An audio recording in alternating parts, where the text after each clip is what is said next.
Bienvenidos a Luna Llena, un programa que te hará pensar y reflexionar, conociendo el otro lado de la luna, el otro lado del ser humano y su conciencia. Luna Llena, tu desafío interior, un programa presentado y dirigido por Pedro Riba. Bueno, muy buenas noches, bienvenidos. Comienza aquí y ahora Luna Llena Radio, en las vías de sonido, nuestro buen compañero, ingeniero jefe de esta nave interplanetaria, Eduardo López. Eduardo, buenas noches. Y delante de estos micrófonos, quien nos habla, un servidor, Pedro Riba. Comenzamos. Y comenzamos, como no podía ser de otra manera, pues con el listón alto, muy alto. Y digo muy alto porque me refiero aquellas ideas que uno tiene cuando tiene 20 o 30 años y tiene que empezar a hacer su carrera profesional, humana, ¿verdad? Y bueno, lo que toca o lo que dice la sociedad que toca, ¿no? Aquello que cuando ya tienes una cierta edad, caramba, pues tienes que tener unos estudios o tener tu trabajo, tener una profesión, tener un oficio, tener a lo mejor, si tienes posibilidades, si tu familia te puede ayudar, pues ¿por qué no una carrera universitaria, un buen empleo, un buen trabajo? Vamos, ser el orgullo de la familia y de tus conciudadanos el día de mañana, por aquello de que los niños son el futuro, ¿verdad? Y eso, cuando uno lo dice, caramba, pues parece que lo dice sin más apremio que lo que es en sí, ¿no? Una frase hecha. Sin embargo, a día de hoy tenemos que dar gracias cuando uno dice, esto es para nuestros pequeños, ¿no? Para los niños del futuro, que son los profesionales del mundo del mañana. Y claro, hoy yo me congratulo con la entrevista que voy a hacer a ese niño de ayer, profesional hoy y niño del futuro, porque si de verdad uno piensa que se pueden conseguir cosas simplemente pues con las capacidades que tenemos todos, con un poquito de ayuda del papá, de la mamá, de la familia, de una sociedad bien estructurada, con unos medios de comunicación que digan la verdad absoluta siempre en todo momento, cosa extraña a día de hoy. O sea, quiero decir que la sociedad ayude para que estos niños de hoy sean el futuro mañana. Bueno, pues hoy, por ejemplo, yo voy a tener ese niño de ayer, ya profesional hoy, ya profesional del mañana en este estudio, y eso a mí me llena de satisfacción y de orgullo cuando os pase a presentar quién es en realidad. Digo toda esta retahíla de entrada porque siempre hablamos y pensamos que hoy tenemos que hacer el bien y enseñarles a nuestros hijos el valor de la moneda, el valor de los valores, valga la redundancia, el valor de lo que hoy nos jugamos todos. Y digo todos cuando hablamos de respeto, de caridad, de valores sine qua non, o sea, por doquier. O sea, si no tenemos un poco de aquellas, como dicen los católicos cristianos y la propia Iglesia Católica, pues los valores de la fe, de la esperanza y de la caridad, las virtudes teologales, pues lo hemos perdido todo. Porque esas virtudes también se enseñan y se aprenden en el budismo de una manera o de otra, se aprenden en el hinduismo de una manera o de otra, en el jainismo de una manera o de otra. Quiero decir que hoy nuestra sociedad ha cambiado muchísimo y gracias a estos cambios posiblemente tenemos niños tan inteligentes, podemos llegar no a la luna sino más lejos y plantearnos cosas muy diferentes a los que podíamos decir 30 años atrás. Bueno, en realidad, fuera de más argumentos de expresión en el día de hoy, que me siento muy orgulloso de la entrevista que voy a hacer en el día de hoy con la persona a la que yo admiro profundamente, y no solamente por lo que es en sí, que expresa con sus acciones. Acaba de publicar una novela, y a mí me gustaría dejar en incógnita quién es en realidad este buen hombre que nos acompaña casi, si no para el medio de la entrevista, casi para el final, pues para crear aquella expectativa de que nadie piense que es que estamos haciendo un programa por quizás el título, ¿verdad? O por la etiqueta, sino por lo que el contenido de la novela expresa y dónde queremos llegar. Así nadie se pierde. Bueno, pues vamos a empezar, si os parece bien a todos, y le doy la bienvenida a José María Asencio Gallego. José María Asencio, muy buenas noches. Buenas noches, Pedro. Bienvenido. Muchísimas gracias. Es para mí un placer estar aquí contigo. El placer es para mí y para la gente que te conoce, porque vaya currículum tienes. Vaya currículum, José María, con 34 años. Bueno, el tiempo pasa, desgraciadamente para todos, con todas sus consecuencias. Estoy muy contento de que estés aquí, porque 34 años me hace recordar a mí cuando yo empecé un programa de radio que se llama Luces en la Oscuridad, que hace ya 33 años que funciona, ¿sabes? Y claro, tú 34, 33 hace que funcione aquel programa, o sea, tú tendrías un añito. Entonces, claro, dices, tú eres el niño de ayer, que decíamos nosotros, hay que cuidar a los niños de hoy, enseñarles materias que los ensalcen, que los alaben, que les enseñen respeto, etcétera, para el día de mañana. Y hoy tú eres ese niño que decía yo al principio. Bueno, la verdad es que yo espero seguir siendo siempre un niño. Esto es ni mucho menos haciendo mención a ese complejo de Peter Pan, pero siempre espero conservar aquella inocencia, ¿no? Aquella capacidad de sorpresa, que creo realmente que es lo más importante en esta vida, conservar siempre la capacidad de sorprendernos cada día. Bueno, nos ha sorprendido que escribieras una novela, ¿verdad? Con la línea editorial de esa novela, porque claro, luego diremos quién eres y lo que haces profesionalmente, ¿no? Pero claro, una línea que dices, ¿cómo puede ser que este hombre vaya por esta dirección? ¿Es posible eso? ¿Se puede marcar una distancia entre lo profesional y lo que a uno le gusta hacer? Porque a ti te gustan hacer las dos cosas, pero ¿cuál te gusta más? ¿O las dos al tiempo? Yo diría que ambas. La verdad es que el hábito no hace al monje. Y desde luego cualquier profesión es perfectamente válida, pero no debemos olvidar que una profesión es una profesión. Una profesión es aquello que nos da de comer. Pero durante todo el resto del día, evidentemente, somos personas que tenemos gustos, como todos, tenemos hobbies, como todos, y por supuesto tenemos que dedicar el tiempo a aquello que realmente nos apasiona. Y eso es lo que he tratado de hacer con la escritura de esta novela. Una novela que entiendo yo que te apoyas en una experiencia tuya vivida, te apoyas en... Porque estamos hablando de una novela, ¿eso es ciencia ficción o es una realidad? Porque no es un ensayo, pero sin embargo, la trama sí que sale de una realidad, ¿no? Bueno, por algunos medios se ha calificado este libro como una novela que roza el ensayo, otros incluso han dicho que puede ser un libro de filosofía.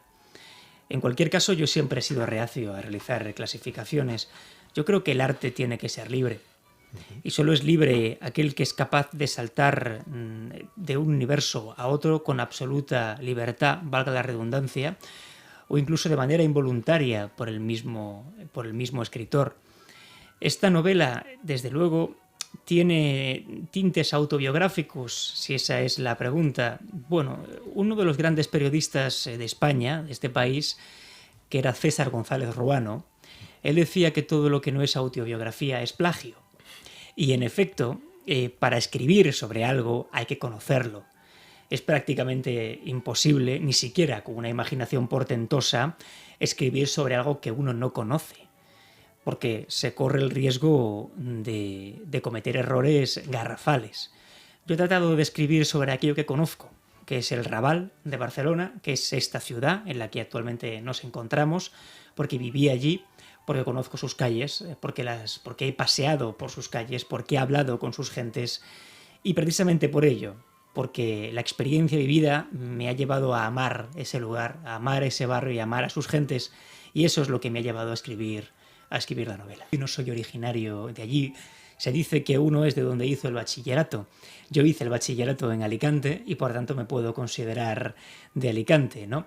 Pero también se dice que uno no es de donde nace, sino de donde pace, y yo realmente lo hago aquí, en Barcelona, desde hace ya muchos años, así que me puedo considerar un poco barcelonés. Y Pace, y bueno, y gallego también, porque tu apellido es gallego y dices Pace, pues está claro que eso suena al norte. Desde luego, pero en cualquier caso es un apellido y que yo sepa, en mi árbol genealógico no hay ningún gallego originario de Galicia. José María, ¿el sentido de la vida para ti qué es? El sentido de la vida es una pregunta compleja, pero para mí es vivirla.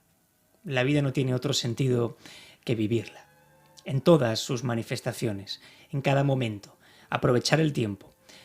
Tampoco quiero caer en el clásico carpe diem, porque sería desde luego una ilusión, pero el sentido de la vida es vivirla, es exprimir cada momento.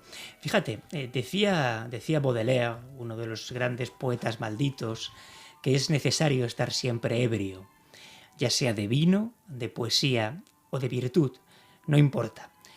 Pero lo que nos exhorta a hacer Baudelaire es embriagarnos de vida, a nadar en ella, a colmarnos de vida y a dejar que nos desborde. Para mí esto es una magnífica definición de lo que es la vida. Dices que Carpe Diem es una ilusión, ¿por qué? Bueno, Al fin y al cabo estás viviendo el momento. sí, desde luego, pero tampoco conviene llevar nada al extremo. Eso es algo muy típico hoy en día, llevar las cosas al extremo. No, yo siempre he sido partidario, sin perjuicio de lo que he dicho antes, de exprimir cada momento, pero siempre partiendo de la base de este justo medio aristotélico, que realmente no era de él, sino de Solón, como bien sabes. Bueno, ya sabemos cuál es el sentido de la vida que tiene nuestro invitado, pero en realidad, ¿por qué escribes? ¿Qué quieres demostrar? Es que escribiendo te libera, no se pueden poner puertas al campo, está claro, ¿no? Pero No, para ti, ¿qué concepción tienes de la escritura? yo no escribo para nada en concreto. Bueno, escribo para mí. Yo creo que todo escritor tiene que escribir principalmente para él. No, tal vez me libero de la realidad, que se hace demasiado pesada de vez en cuando. Pero yo escribo porque disfruto escribiendo, porque intento hacerlo con pasión. Intento hacerlo prácticamente todo con pasión, porque lo que no está hecho con pasión, yo creo que no está bien hecho. Pero escribo para mí y trato de escribir todos los días, aunque sea un poco, aunque sea un artículo para la prensa, aunque sean unas líneas que luego acaban en una papelera. Siempre trato de escribir, es más, siempre voy con una pequeña libreta. Sigo siendo de los clásicos, los que van con una libreta y con un bolígrafo Apuntando lo que ves, ¿sí? apuntando lo que veo y aquello que me llama la atención y sobre todo aquello que me hace reflexionar. Esto es lo importante. Pero he de confesar que cuando escribí el libro, que intenté alargarlo lo máximo posible, de tanto que disfrutaba escribiéndolo, me di cuenta, después de su publicación, asistiendo a clubs de lectura, donde otras personas habían leído el libro y después tenía la oportunidad de conversar con ellas, me di cuenta de que Borges tenía razón. Cuando decía aquello de que el lector es tanto más importante que el escritor, porque reescribe el libro cuando lo lee. Y es así. Yo me he encontrado con tantas novelas mías como personas han leído esa novela, porque los puntos de vista, los argumentos e incluso las concepciones acerca del sentido de la vida de los personajes de la novela eran totalmente distintas a las que yo creía, de las que yo entendía que había escrito. Y eso para mí es algo maravilloso. El poder conversar con una persona que reescriba el libro que yo he escrito, considero que es algo grandioso. El libro está cargado de matices metafísicos, José María, y además con una profundidad que dices, bueno, este hombre está retratándose en el protagonista, ¿no? Al menos a mí me ocasiona el pensar que lo que tú estás exprimiendo ahí en esa novela, que habla del Raval y que habla de una persona que intenta encontrarle el sentido a la vida, que empieza a dar vueltas y más vueltas y que gracias a sus amigos que son artistas pues empiezan a marcar un poco la diferencia de quién era a quién soy, ¿no? ¿La metafísica para ti qué es? ¿Qué significa? Bueno, yo siempre he dicho que el sustento físico es importante, no cabe duda. Todos tenemos que comer, todos tenemos que respirar, tenemos que beber, si no fallecemos. Pero el sustento metafísico, si cabe, es todavía más importante para una vida plena. Para mí eso es la metafísica. Sin pertenecer a ningún concepto religioso, ni filosofía de vida, ni nada parecido. Trato de apartarme de prácticamente de todo. Trato de apartarme prácticamente de todos los istas, de todos los ismos, y y reitero lo de trato de ser libre en un mundo cada vez más carente de libertad. Háblame un poquito del argumento de esta tu novela, por favor. En busca de la irrealidad, ya no hablaremos del título, que tiene enjundia, el título. Bueno, la novela trata de un joven escritor, que reside en el barrio clásico por naturaleza de la ciudad condal de Barcelona, que es el barrio del Raval. Y es una persona que confunde constantemente el sueño y la realidad. Es una persona que tiene un grupo de amigos que algunos lo han calificado como aquel Club de la Serpiente de Julio Cortázar en Rayuela. Yo creo que es demasiado pretencioso, pero como no lo he hecho yo, lo puedo decir. Conversa con ese grupo de amigos y conversa con las personas que se encuentran en la calle acerca de todo, acerca de lo cotidiano y acerca de lo no cotidiano. Y desde luego se llegan a replantear todo, hablan mucho acerca de la libertad, hablan mucho acerca del arte, todos son artistas en diferentes ramas, y sobre todo los personajes tratan de hacer de lo cotidiano extraordinario. Eso es lo principal, creo, de lo que subyace a cada uno de los personajes, el convertir lo cotidiano, el convertir una barra de un bar, el convertir una conversación en una esquina de la calle, el convertir cualquier cosa, una bicicleta atada con cuidado y método a un poste de metal, a convertir lo cotidiano en extraordinario. ¡Qué maravilla! Claro, pero hay una búsqueda entonces en el interior de Manuel, que es el protagonista, ¿no? Tú cuando escribes y te pones en la figura de Manuel, entiendo, que te pones en la figura de Manuel, ¿o no? Bueno, me pongo en la figura de todos los personajes y lo más curioso es que conforme va hablando uno o va hablando otro, lo que sale de mi mano es una cosa totalmente diferente. O sea, tú te sientes como... bueno, todos los personajes acaban siendo quién eres. Todos los personajes tienen una individualidad absoluta. No tienen nada que ver unos con otros. Pero eso es lo curioso. En el momento en que yo paraba a escribir los diálogos de cada personaje, lo que dice cada personaje me convertía automáticamente en ese personaje totalmente diferente del siguiente, del que iba a hablar en la siguiente página. Convertir lo ordinario en extraordinario de todos tus personajes, y hablas de lo cotidiano, está bien porque en busca de la irrealidad trata la novela, en busca de la irrealidad, ¿no? En busca de la irrealidad, no de la realidad, sino de la irrealidad. Explícamelo, please, por favor. Es un símil al sueño. Sí. En la novela se da una gran importancia al sueño. Hay una crítica a toda esta concepción de que la vida consiste únicamente en una sucesión constante entre sueño-vigilia. Y los personajes llegan a plantearse el porqué de esto. Y sobre todo lanzan una crítica a todas aquellas personas que rechazan la parte importante de su vida que consiste en el sueño. Vivimos tantas vidas como sueños podamos llegar a tener, y la novela es un sueño. La novela comienza con un sueño, termina tal vez, quién sabe, con un sueño, y durante todas las páginas no se sabe realmente si Manuel, el personaje principal, se encuentra despierto o se encuentra soñando. La vida es sueño y los sueños, dicen, sueños son. No sé si el gran poeta Calderón tendría razón. Si te escuchara, ¿tú qué crees que pensaría, qué diría? Espero que realizase una buena crítica al libro, pero en cualquier caso, si lo hace el gran poeta Calderón de la Barca, no importa que la crítica sea buena o mala. Está bien. Bueno, matices por todos los lugares de la novela. ¿Qué voy a aprender yo leyendo tu novela? En busca de la irrealidad, que no es en busca de un Matrix, digo yo, ¿no? ¿O sí? No, para nada. No es en busca de un Matrix. Es más, en la novela se huye totalmente de las nuevas tecnologías.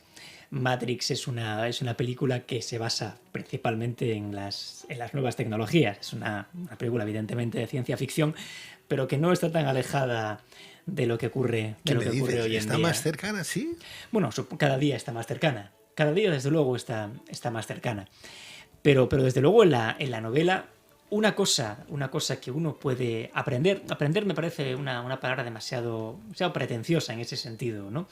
Pero desde luego en la novela se hace una crítica profunda a las redes sociales y una oda a la lectura, un elogio a la lectura, a los libros, unos pequeños objetos que constan de páginas y letras que cada día, desgraciadamente, son menos utilizados, ¿no? Hay una crítica profunda a las nuevas tecnologías y una crítica profunda a las relaciones humanas contemporáneas que se basan en la distancia y en la rapidez. Los personajes de la novela hablan y conversan, que es algo que cada vez se pierde más. El contacto personal. Yo estoy muy cansado de ir a cenar y ver a dos parejas, una enfrente de la otra, las dos chateando con el móvil, y lo más paradójico es que se están chateando, están hablando una con la otra y están enfrente, pero lo hacen a través del WhatsApp. Esto me parece una cosa grotesca. Pero esto está a la orden del día. Sí, está a la orden del día. Y luego vas a un crucero por el Nilo y de repente ves a una persona que en vez de contemplar el paisaje está observando las nuevas publicaciones en Instagram de cualquier influencer que se hacen llamar hoy en día, ¿no? Esto es una cosa, es que a mí me parece una situación grotesca. Bueno, yo no sé hacia dónde va la humanidad exactamente. Sabemos y vemos cómo va la tecnología, los adelantos, etcétera, pero sí que es cierto que si antes se publicaban 170 libros diarios en España, al cabo de un mes, pues fíjate, solo tienes que multiplicar por 30 para saber en un mes cuántos libros salían al mercado. Yo no sé ahora cuántos libros se publican, porque claro, no se lee. En Argentina, por ejemplo, se sigue leyendo muchísimo. Siempre ha tenido fama Argentina de buenos lectores. España lo tenía, pero ahora quizás no tanto, porque nos hemos tirado a lo cómodo, ¿no? A decir, bueno, pues voy a lo fácil, ¿no? Voy a lo fácil, que es lo que más rápido me llega, ¿no? Claro, tú estás haciendo, como tú bien decías, una proclama a los cuatro vientos de hay que leer, hay que coger un libro, hay que degustarlo, hay que subrayarlo, hay que tacharlo, apuntar, anotar, saborear, ¿no? Porque cada libro tiene 1000 enseñanzas para cada uno de nosotros, ¿no? De un estilo, de otro es igual, pero todos aprendemos de un libro. Está muy bien lo que dices, está muy bien. Me haces recordar las lecturas que hacían en Paseo de la Castellana en Madrid, no sé si era la generación del 98, que se reunían allí, o la del 27, una de estas dos generaciones, ¿no?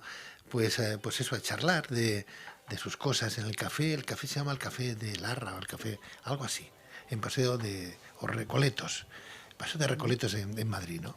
Ese tipo de cosas se ha perdido. Ese tipo de cosas se ha perdido. Es una pena, ¿no? Porque lo más bonito es compartir en una cena pues con amigos, pues hablar de cómo va el mundo, de lo que has leído, qué te parece, no sé, buscar un poco el pensamiento crítico que aquí intentamos ofrecer a todas luces a la gente que nos ve y nos escucha, pero eso se ha perdido. Entonces, si no leemos y nos dejamos llevar por lo banal, lo fácil, ¿hacia dónde vamos? La tertulia se ha perdido. Vamos, si cualquiera que lee, por ejemplo, a Paco Umbral puede leer aquella noche que entré al Café Gijón, ¿no? Había humo y gente sentada en las mesas, en los taburetes. Bien, esta tertulia del Café Gijón se ha perdido, ¿no? ¿Café Gijón? El Café Gijón. Las tertulias del Café Varela, también en Madrid, en la calle Princesa, se han perdido. Las tertulias en els Quatre Gats, aquí en Barcelona, se han perdido. Y cada vez son menos habituales. Vengo de Andalucía, he estado hace una semana presentando la novela en el Ateneo de Granada y en la librería La República de las Letras en Córdoba, y allí todavía se sigue conservando algo. Vas a ciertas tabernas y aún puedes ver escrito reunión en curso, tertulia taurina X, o tertulia taurina Finito de Córdoba, o tertulia literaria cualquier cosa. Vamos, ahora no recuerdo exactamente cómo se llamaba, pero todavía se puede ver. Pero desgraciadamente esto tampoco quiero ser tan drástico como que se ha perdido, pero se está perdiendo. Y sobre todo se está perdiendo en los jóvenes. Porque la gente un poco más mayor lo conserva. Pero la juventud que viene después está tan acostumbrada a las nuevas tecnologías, a relacionarse a través de una pantalla, a ligar a través de una pantalla, a hacer amigos a través de una pantalla, amigos que viven en Australia pero que jamás verán, que esto es realmente peligroso porque nos conduce a un proceso de deshumanización del ser humano. Y esto es muy peligroso. Esto es muy peligroso. A mí me recuerda mucho, y ahora que comentabas también Argentina, que es un país donde se lee mucho, que ha tenido muy buenos lectores. Argentina ha sido un país de grandes escritores. No podemos olvidar a Julio Cortázar, del que antes hemos hablado, o a quien yo considero, para mí ha sido siempre un referente, que es Ernesto Sábato. Ernesto Sábato, que escribió 3 novelas, pero fuera de las novelas, los ensayos de Sábato son maravillosos y uno trae causa de lo que estamos hablando ahora mismo. Él escribió un ensayo, creo que fue en los 60, puede que me equivoque por algunos años, que se llamaba Hombres y engranajes. En este ensayo, Sábato ya alertaba de los peligros del desarrollo tecnológico. Y decía, parafraseando a Arthur Schopenhauer, Schopenhauer decía que hay épocas en las que el progreso es reaccionario y lo reaccionario es progresista. Pues bien, resulta que hoy en día estamos en una de esas épocas. Y Sábato, cuando escribió el libro en los 60, en los 70, también decía que efectivamente esa época suya era una de esas épocas a las que se refería Schopenhauer. Y él decía, Sábato, que hoy en día criar a hijos en rascacielos, en casas hechas de cemento armado, niños que nunca han visto cómo una gallina pone un huevo, cómo nace un ternero, o cómo se pone el sol, o cómo sale la luna, niños que serán futuros alienados, niños que estarán en manos de psicoanalistas. Esto hoy en día, decía Sábato, no es progreso, esto es reacción, esto es reaccionario. Lo reaccionario hoy en día sería, decía Sábato, promover la destrucción de los rascacielos. Hoy en día, lo revolucionario sería dejar a un lado las nuevas tecnologías y las redes sociales y volver a las relaciones humanas. Eso es lo que haría un buen revolucionario contemporáneo. ¿Tú te sientes así? Bueno, yo intento alejarme de las nuevas tecnologías, pero me persiguen. Las nuevas tecnologías me persiguen hasta tal punto de que no se puede hacer prácticamente nada sin firma electrónica. Hasta ahora he intentado no hacerla, pero me ha perseguido y me ha alcanzado, ¿no? Es como la parca, al final nos alcanza a todos. Lo que todavía no me ha alcanzado, a pesar de que me sigue persiguiendo, son las redes sociales. Las redes sociales todavía están lejos de alcanzarme. Aunque nunca digas de este agua no beberé, espero correr más rápido durante toda mi vida. Luego hablaremos del peligro de las redes sociales, ¿no? Cuando entremos a hablar de tu cargo profesional, ¿verdad, José María? Pero claro, estás hablando de un montón de cosas que nos hacen ver que, no sé, los avances tecnológicos, los avances que respira la humanidad, pues no son tan avances, ¿no? Hablabas de que hay niños que no han visto nunca una vaca, ¿no? ¿Qué es una vaca? Que no han visto ni tan siquiera, sí, a través de documentales, etcétera, no saben, o sea, que no viven. Se van al supermercado y ven a la vaca ya allí a trocitos, ¿verdad? Y bueno, y como le preguntes algo de hace 40 años atrás, tampoco están muy al día, ¿no? A lo mejor de hace 2000 sí, pero de los hechos políticos de hace 50 años, pues a lo mejor no. Y no saben quién fue tal o quién fue el otro o el de más allá. En verdad, posiblemente sí que nos hace falta y tendríamos que mirar un poquito con mirada crítica, pues no sé si a nuestros políticos o no sé a nuestros profesores o a nuestros padres, para que fomenten un poquito más lo que tú decías, la lectura, el profundo conocimiento de uno mismo, saber hacia dónde quiero ir. Claro, porque estamos hablando de que hoy los niños de hoy serán nuestro futuro el día de mañana. De aquí a unos años, dentro de 30 años, tú tendrás una edad también más avanzada y pensarás lo mismo. ¿Qué hice yo para proyectarme o para proyectar para que esos niños de hoy sean el futuro nuestro del mañana, ¿no? Entonces, ya te veo venir porque esta no será la primera novela, sino serán muchas novelas que vendrán a hablar de ese proselitismo, que es de decir, hay que leer más, hay que estar más por la empatía, por el diálogo, por la conversación, ¿no? Por abrirle y no ponerle puertas al campo, sino decir, caramba, voy a intentar no ir a lo fácil, sino irme un poquito hasta lo más complicado, que es en general lo que queda, ¿no? Que queda.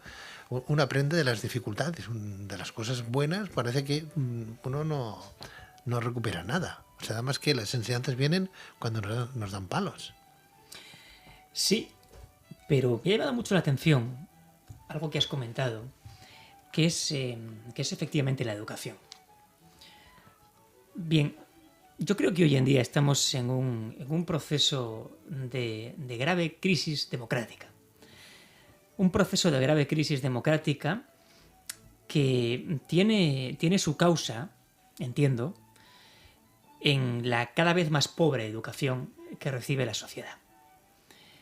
Hoy en día, si contemplamos los planes educativos, las nuevas leyes de educación, en este país las leyes de educación se caracterizan por una nota esencial. Toda ley de educación que vendrá después, que vendrá en un futuro, será infinitamente peor que la anterior, pero infinitamente mejor que la que vendrá después. Es decir, cada vez es peor, cada vez es peor.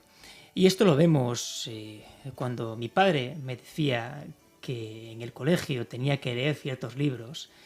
Él hablaba de Lope de Vega, él hablaba de Miguel de Cervantes, él hablaba de Calderón de la Barca. Ahora, ¿qué libros son los obligatorios en el colegio? Libros que no contienen, en la mayoría de los casos, más que propaganda. Libros que hablan de los dogmas laicos que predominan hoy en día, de la dictadura de lo políticamente correcto, no nos engañemos. Vivimos en una época de profunda crisis democrática motivada por la ausencia de educación. Y yo creo que esto es provocado. Yo creo que esto es provocado precisamente para mantener a la sociedad en la ignorancia. No hay nada más peligroso que una persona culta. Y yo creo que una sociedad donde la ignorancia es la nota característica de la mayoría de las personas, no por su culpa, sino algo promocionado, es una sociedad que no puede ser democrática. Porque la democracia, el voto, exige conocer todas las opciones políticas, entenderlas y a partir de un razonamiento y de una reflexión emitir tu voto, que al fin y al cabo no es más que una decisión. Si yo carezco de la formación para emitir libremente la decisión, esa decisión no será libre, será una decisión llevada a cabo a través de una gran manipulación, que en este caso no es más que una ausencia de formación. Y esto ocurre en un gran porcentaje de países del mundo. Yo creo que el poder político y económico, que al fin y al cabo es lo mismo, quiere súbditos, no quiere ciudadanos. Y los súbditos se caracterizan principalmente por la obediencia. Y la obediencia proviene de la previa ignorancia. O sea que estamos manipulados entonces, José María. Yo creo que estamos totalmente manipulados. Totalmente manipulados. Y hay una verdad oficial que se intenta imponer acerca de muchísimos temas que, si bien es cierto que puede haber libertad para discrepar de ella, en el momento en que discrepas, automáticamente te convertirán en el centro de su diana y automáticamente te convertirás tú en un paria. Esto lo hemos visto en el caso de la pandemia, con las verdades oficiales, las verdades absolutas. No podías discrepar prácticamente de nada. En el momento en que discrepabas de algo te llamaban negacionista. Al principio el negacionista era aquella persona que consideraba que el COVID no existía, que era todo un invento, ¿no? Luego ya no, luego ya podías pensar que el COVID existía, pero que, por ejemplo, las medidas restrictivas de derechos fundamentales no eran las adecuadas. También eras un negacionista. También podías pensar que las medidas eran las adecuadas, pero no creías en la vacunación obligatoria. También eras un negacionista. Pero si creías en el COVID, creías en las medidas restrictivas, creías en la vacunación, creías prácticamente en todo, pero discrepabas de algo, ya te convertías automáticamente en un negacionista. Y esto ocurrió en el COVID, pero ocurre con muchos más temas. Hay temas sobre los que desgraciadamente no se puede hablar, no se puede bromear bajo pena de convertirte en un paria social. Y esto lo estamos viendo con muchas cosas más. Lo hemos visto incluso con el cambio climático, tampoco se puede discrepar prácticamente de nada. Lo hemos visto también aquí en España con el caso de la ley trans, tampoco podías discrepar porque ya te convertías automáticamente en un transfobo. Tampoco puedes discrepar acerca de las leyes, por ejemplo, de género, porque ya automáticamente te conviertes en un machista. No puedes discrepar de muchísimos temas y esto es muy peligroso porque esto implica una ausencia de libertad. ¿Y qué vamos a hacer entonces? Hablar. Esto es lo más importante y no callarse. Mira que estoy viendo ahora ya tu novela desde otro punto de vista, que creo que tú lo has hecho, eres el artífice de una novela exquisita, pero ya no por el fondo ni de lo que explicas allí, sino porque tiene como muchísimas puertas o ventanas, ¿no?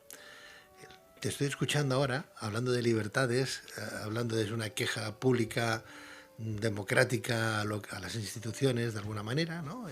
Sin decirlo de forma clara, pero sí que estás diciendo... cuidado, ¿no? Que hay cosas que no son tan verdades, ¿no? Como nos las pintan, ¿no? O sea, es una novela crítica.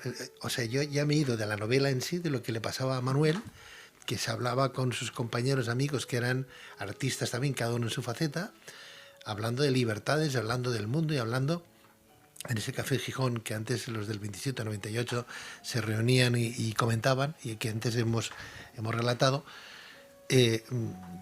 Vas más allá. O sea, es que yo lo que veo ahora es que tu novela es como una crítica a lo establecido, como una crítica a la imposición de, oiga, que yo tengo derechos. Claro, no todos son obligaciones, tengo derechos como ciudadano, pero como sobre todo como persona. Hablas de la ley trans, pero ¿esto qué es? ¿No? Estos cambios. No sé. Ya es difícil para un trans, para una persona nacer con un sexo y sentirse de otro, ¿no? Ya es bastante complicado, ¿no? Para esa persona. ¿Dónde están las libertades? Que parece que miramos hacia otro lado. ¿Pero en qué sentido, Pedro? Bueno, en el sentido de que nos faltan, no sé, por ejemplo, yo aquí no puedo hablar de ciertas cosas. Digo aquí, como los compañeros de la profesión, ¿no? Has mencionado el COVID, ya está, y hemos dicho la palabra maldita. La hemos dicho, ¿eh? Cuando queramos colgar esta entrevista en internet, pues seguramente pues hay un algoritmo de una máquina fantástica que cuando oye COVID o algo similar, por eso hay que buscarle otros nombres, pues ¡pum!, censura. Pero ya no censura por parte de la cadena, de la emisora, no, censura por parte de los grandes establishments, ¿no? De las grandes corporaciones, YouTube, compañía, que lo que has colgado te lo cancelan, te lo quitan. Entonces dices, bueno, ¿y dónde está la libertad de expresión? ¿Dónde están las verdades? Porque claro, cada uno tiene su verdad de una sola verdad. Pero cada uno tiene una realidad de aquella verdad. Déjame exponerla, ¿no? Déjame exponerla. En efecto, y aquí entramos en el complejo terreno de los dogmas. Hace un tiempo, no hace falta remontarnos a la Edad Media, pero la religión católica, principalmente, que es la que más conozco, está basada en dogmas. Está basada en dogmas que tienes que creer. Dogmas que son indiscutibles por naturaleza. Son los dogmas religiosos, ¿no? Pero paradójicamente, aquellas personas que hoy en día encabezan ciertos movimientos libertarios, intentan imponernos otros dogmas mientras rechazan los dogmas religiosos. Mientras rechazan los dogmas religiosos, intentan imponernos otros dogmas laicos. Y claro, esto es totalmente paradójico. Tiene usted que creer esto. ¿Por qué? Pues que lo dice el partido. Bueno, entonces si lo dice el partido, si lo dice la religión, si lo dice la Biblia, si lo dice el Papa, me lo tengo que creer. Y claro, esto es en principio de algo muy peligroso. Fíjate que estoy redescubriendo hoy a José María Asencio, ¿eh? ¿Te lo ha dicho alguien alguna vez?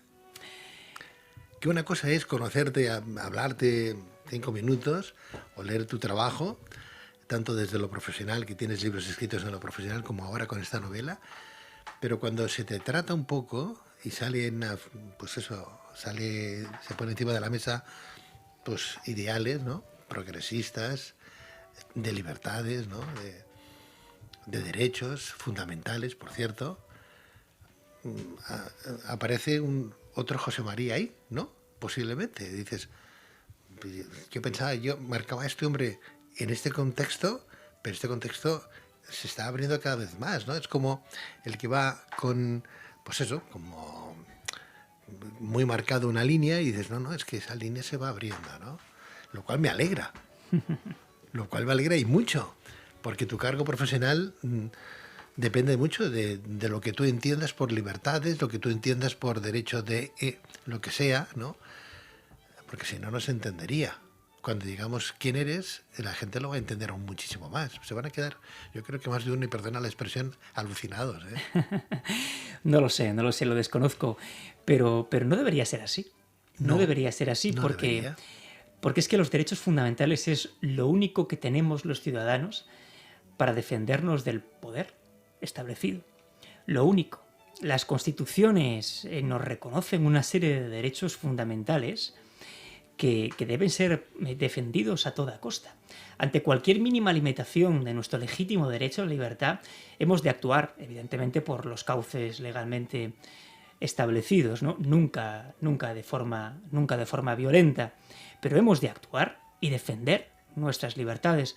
Hemos de recordar que costó muchos años y muchos muertos conseguir las libertades fundamentales de que ahora gozamos los ciudadanos, para que alegremente, en medio de un estruendo de aplausos desde nuestras ventanas, renunciamos a ellos.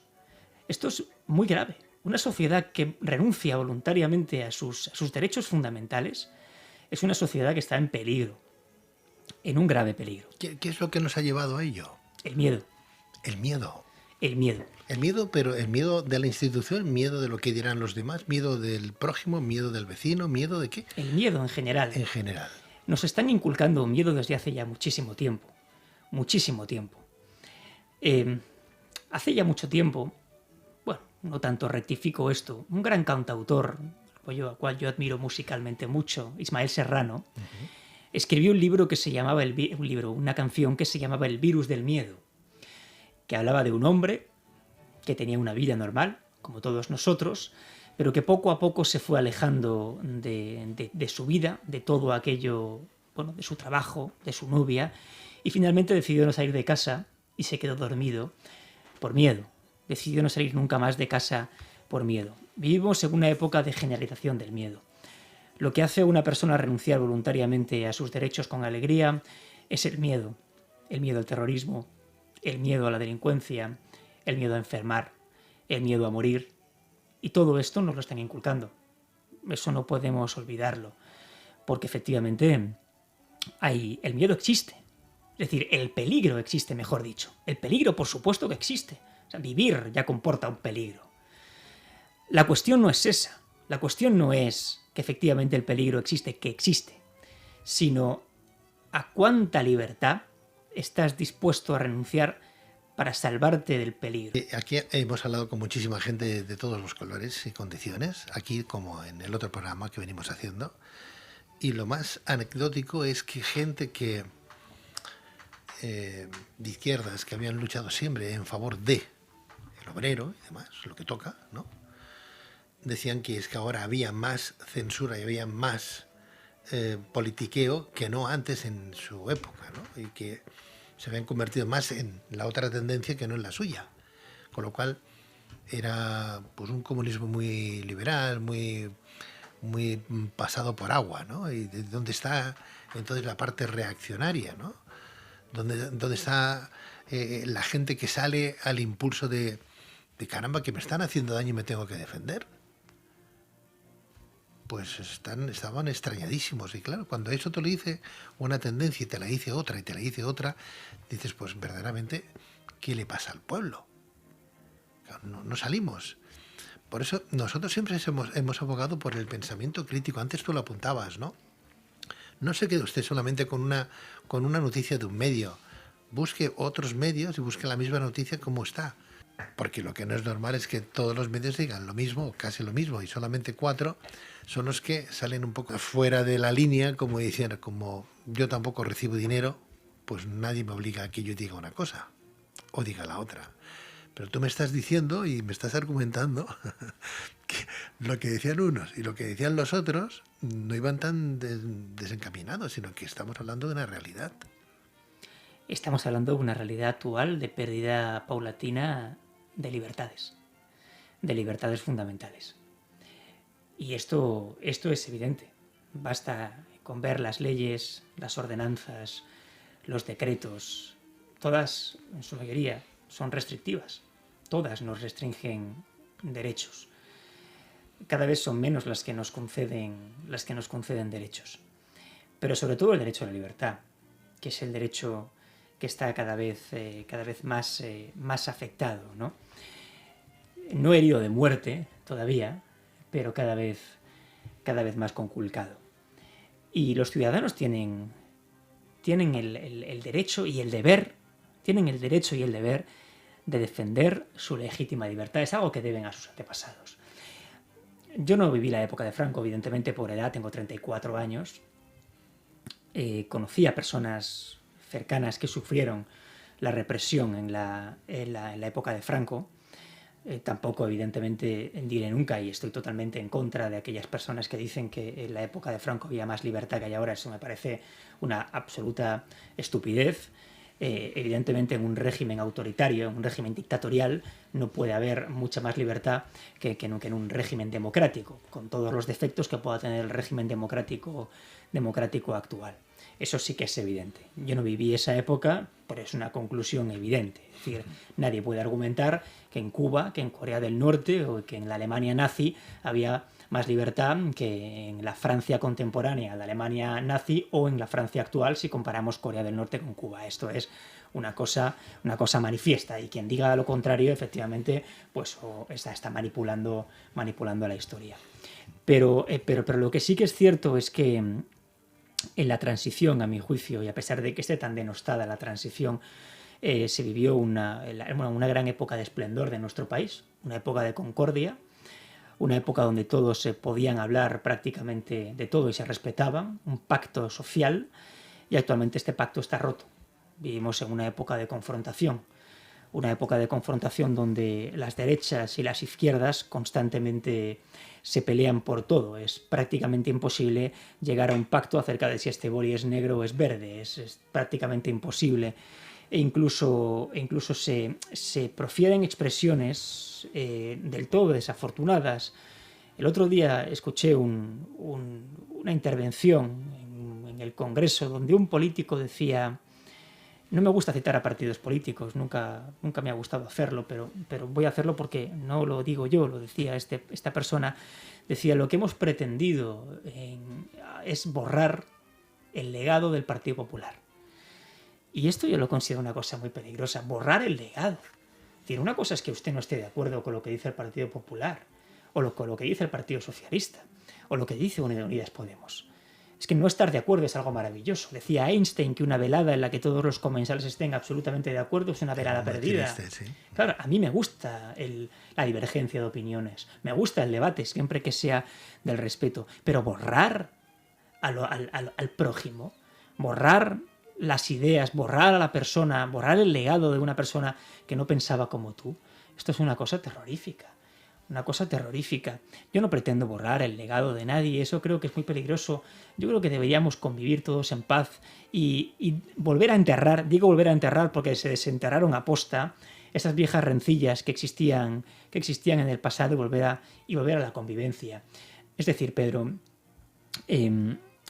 a mí me da igual la guerra civil, y lo digo con toda la sinceridad. Mi abuelo materno luchó en la guerra civil. Y efectivamente, yo le tuve mucho cariño a mi abuelo materno, es una cosa del pasado, pero a mí me es indiferente las viejas rencillas de la guerra civil, al igual que les son indiferentes a muchísimas personas. A la mayoría de la gente les da igual la guerra civil, las confrontaciones que hubo a un lado o a otro. Lo que les importa a la gente hoy en día es poder comer, poder llegar al supermercado y que el IPC no haya hecho que los productos de primera necesidad estén al 50% más caros, ¿no? No nos interesa esto, no nos interesa la confrontación barata, no nos interesa el circo, nos interesa vivir y nos interesa que nos dejen vivir tranquilos, en libertad, con todos nuestros derechos. Y para eso hace falta una política de concordia, hace falta una política de acuerdos y hace falta sobre todo respetar al prójimo, al que no piensa diferente, porque respetar al que piensa igual es muy sencillo. Si alguien piensa igual que yo, respetarle es una cosa muy evidente, pero respetar al que no piensa igual que yo, poder conversar de manera pacífica, lograr aprender del que no piensa como yo, esto considero que es la democracia y esto considero que es lo que estamos perdiendo cada vez más. Hemos dejado el libro un poco aparcado, aunque estamos hablando del libro, José María, estamos hablando del libro porque todo esto pues confluyen en las expresiones de los personajes de este libro, En busca de la irrealidad, de la editorial EQ, y también en Amazon lo podemos encontrar. Ahí lo tenemos, los amigos de Twitch lo pueden buscar inmediatamente porque aparece la portada, la tenemos ahora en pantalla, ¿no? En busca de la irrealidad. Ahora entiendo lo de la irrealidad, en busca de la irrealidad. ¿Qué es lo que están buscando nuestros jóvenes? ¿Qué es lo que estamos buscando todos ya con una cierta edad? ¿O qué hemos dejado de buscar porque ya no sabemos cómo hacerlo y tampoco pensamos que sirva para algo? Qué triste llegar a una cierta edad, ¿no?, a una cierta situación en tu vida y que no sepas verdaderamente si vale para algo lo que has hecho, si vale para algo lo que estás haciendo, y ni tan siquiera si lo que vas a presentar en en alguna institución, alguien le va a dar visto y curso como sería de esperar, ¿no? Y no a esperar meses o años, o que lo tiene en el baúl de los recuerdos, ¿no? Triste, bueno, es triste. Desde luego es muy triste. Es triste que salga la gente a la calle quejándose o haciendo política, ¿no? Quejándose de, caramba, cómo están las situaciones actuales, ¿no? Las pensiones. Cuando me dicen, y ahora me estoy separando un poco ya me estoy metiendo en un libro que no me gusta, que es la política, y además no comprendo ni la entiendo. Pero cuando dicen, vamos a subir las pensiones, ¿no? Y cuánto es lo que suben. Lo dicen de una manera que parece que hay que pegarse, no sé, saltos, ¿no?, de alegría. Y no llega ni una barrita de pan al mes. No sé, dices, bueno, ¿ha subido la pensión? Por ejemplo, después de estar toda una vida cotizando y pagando, ¿no? Sin embargo, hay otros que con 4 años ya lo tengo todo solucionado. Así es, pero... Es que es tremendo, ¿no? Entonces dices, ¿para qué cumplir años, no? ¿Qué me llevo? Nos llevamos muchas cosas. ¿Qué me llevo? Nos llevamos muchísimas cosas y esto sí que es algo muy importante. Como antes decíamos, no debemos dejarnos llevar por el desánimo. Nunca, nunca. Es decir, tampoco hay que ser excesivamente pesimista porque mientras hay vida hay esperanza y desde luego la hay. No lo somos pesimistas, no lo somos, pero claro, fíjate. Ahora hablaremos de quién eres, ¿no? En realidad, aparte de ser un gran escritor, ¿no?, con esta novela, En busca de la irrealidad. Te lo agradezco, Pedro. No, si es que lo eres, porque además, fíjate, una novela que empiezas en una trama, bueno, en el Raval, ¿no?, en un barrio de Barcelona, precioso, por cierto, que está lleno. Tengo buenos amigos en el Raval. Mario Pérez Ruiz, que tenía ahí una pizzería, Labia, se llamaba la pizzería Labia, que a lo mejor te suena. Él es uruguayo y hacían unas comidas tremendas y daba de comer a la gente pobre también que se acercaba a esa pizzería. Sí, he estado, de hecho... Calle La Acera 33. De hecho, escribe libros, escribía libros. Y los ponía sobre el mostrador, lo recuerdo. Pues tiene una librería ahora que se llama Librería Los Siete Gatos o algo parecido en el Mercado San Antonio. O sea que una persona encantadora y nos habla, mira, ahí lo tenemos. Un hombre con su tienda, bar, restaurante, que incluso gente de la política estadounidense, Clinton y compañía, han pasado por este restaurante uruguayo que hacen unas empanadas tremendas, buenísimas. Bueno, hacían porque lo ha cerrado. Sí. Las veces que he estado yo allí. ¿Has estado? He estado allí muchas veces. Ah, qué bueno. Sobre todo por las noches. Qué por las bueno, noches. sí, qué bueno. Gente entrañable, gente entrañable. Desde luego. Bueno, no quiero entrar en esta segunda hora hablando con nuestro invitado José María Asencio Gallego sin recordar un poquito el status quo de esta novela, perdón, iba a decir revista, En busca de la irrealidad. ¿Qué opinas de la inmortalidad? De la inmortalidad. Sí, Hablamos de la inmortalidad como un hecho objetivo y físico. sí, Bueno, efectivamente, todos somos mortales, sí, ¿no? Si te refieres al hecho de dejar algo para la posteridad, sí. bueno, yo solo espero que cuando deje este mundo ya haya hecho algo para tratar de mejorarlo. Es que la pregunta que venía a continuación es ¿qué pretendes o qué quieres hacer en este mundo para que la gente te recuerde? Bueno, precisamente eso. Tratar de dejar esto mejor de lo que lo encontré. Sé que esto es una frase hecha que se suele decir mucho, pero yo de verdad me la creo.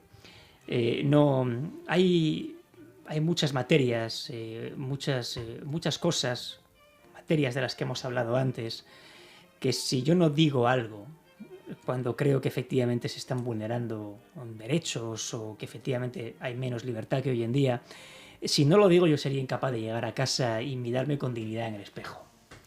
Y precisamente por eso lo hago. Por eso y por mis hijos también, que no los tengo, pero espero tenerlos pronto, y para dejarles un mundo mejor del que me encontré.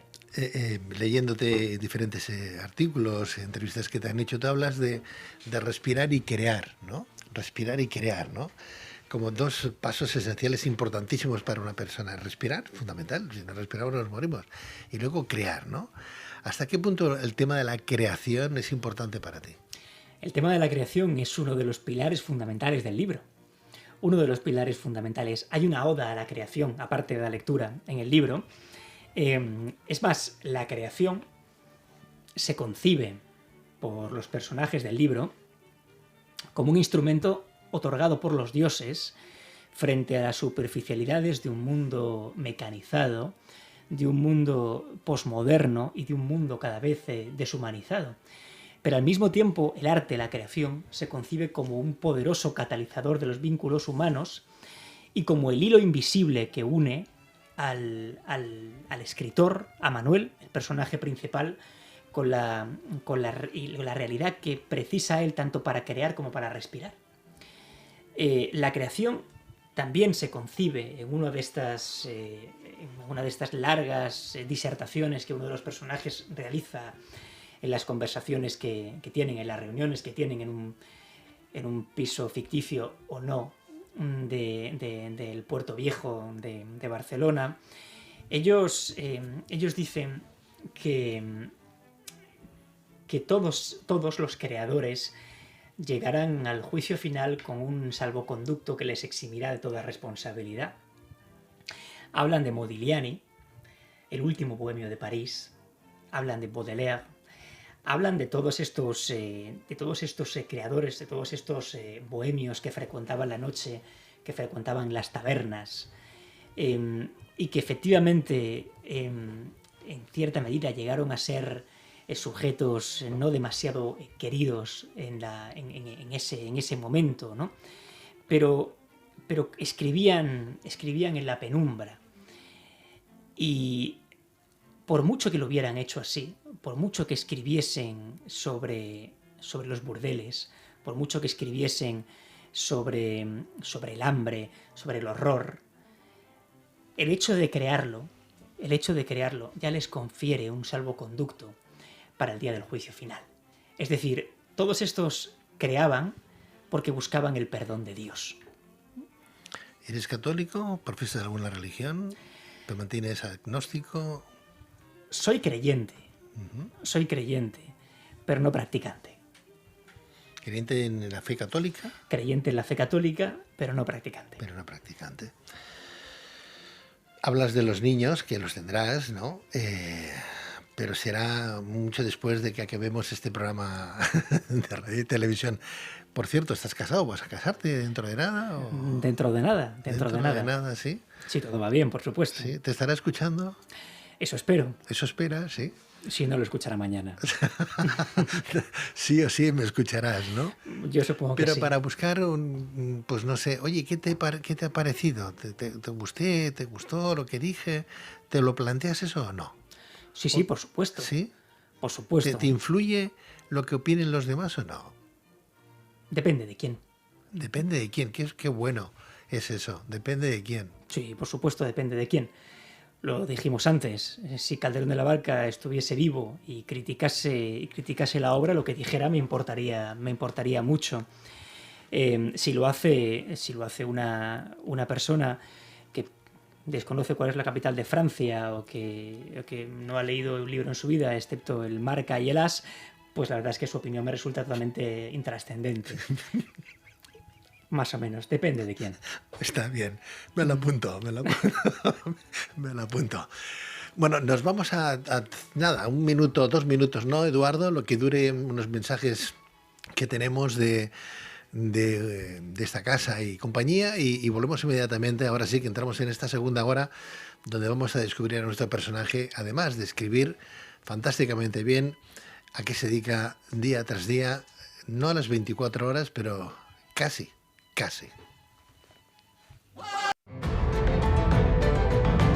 ¿Quieres ser una luciérnaga más de luces en la oscuridad?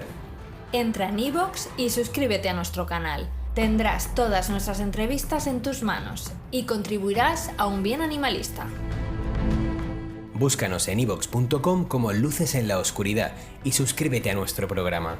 La mejor manera de aprender de nuestro pasado, presente y futuro, y estar informado de forma holística. Un programa reconocido por la Academia de la Radio y premiado recientemente por los Premios de Radio y Televisión 2022 como el mejor programa de temática y contenido humanista, y a su director, Pedro Riba, como el mejor presentador de programa social. No te lo puedes perder. Te esperamos en ivox.com.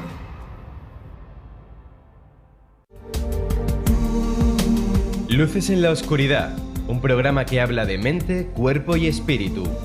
¿Estás buscando respuestas? Nosotros te ayudamos a encontrarlas.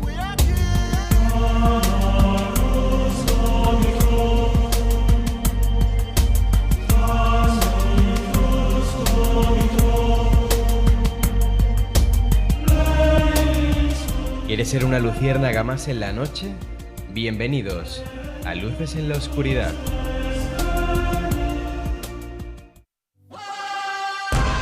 Luna Llena, tu desafío interior. Un programa presentado y dirigido por Pedro Riba. Y hoy estamos conociendo a alguien interesante, a alguien importante, no solamente en las letras, en la escritura, en su narrativa, en su novela que acaba de publicar, como es En busca de la irrealidad, sino vamos a conocer ahora la otra faceta de este buen hombre que nos acompaña. Hemos hablado de moralidad, hemos hablado de pasión, de inmortalidad, de pensamiento crítico, de respirar y crear, de hacer las cosas con esa satisfacción de proyectar lo que uno tiene dentro, lo bueno, porque es la única manera de darse a los demás, ¿no? Del sentido de la vida, del Raval, en Barcelona, fantástica zona emblemática de Barcelona, histórica en Barcelona, ¿no? Y ahora vamos a conocer a ese personaje. ¿Quién es el personaje? Bueno, pues José María Asencio Gallego es doctor en Derecho por la Universidad de Salamanca, profesor de Derecho y Criminología de las Universidades de Barcelona, Autónoma de Barcelona y Abat Oliva, CEU.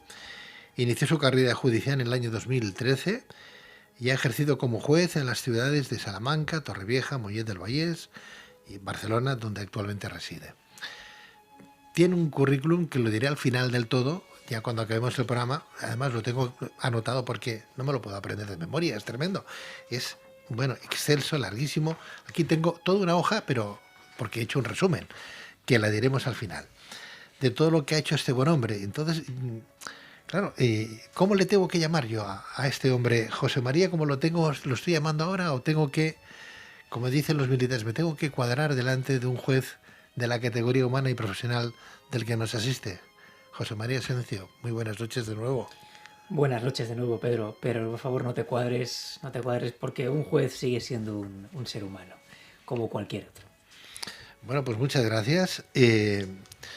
¿Cómo se puede llevar adelante un trabajo tan duro, tan bonito por otra parte, ¿no?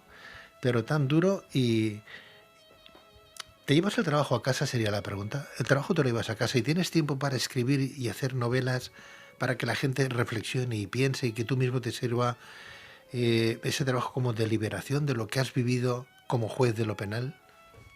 Bueno, el trabajo desde luego me lo llevo a casa porque hay mucho trabajo. No podemos olvidar que los juzgados, muchos juzgados de España están sobrecargados de trabajo y por supuesto nos lo llevamos a casa. Es decir, los jueces no solo trabajan por las mañanas tienen las sentencias, pero luego hay que tener las vistas, los juicios, pero luego hay que poner las sentencias y eso exige llevarse el trabajo a casa desde un punto de vista material. Pero no me llevo el trabajo a casa en el sentido de que cuando cierro un expediente paso a otra cosa. Eso sí que lo llevo totalmente a rajatabla, la diferenciación de la vida profesional de la vida personal. Y creo que es algo que deberíamos hacer todos. ¿Tú siempre has querido ser juez? Siempre quise ser juez, sí. En un principio me incliné por la diplomacia. Bueno, de pequeño quise ser astronauta como todos los niños, ¿no? Pero rápidamente dejé ese sueño, ¿no? Pero luego quise ser diplomático.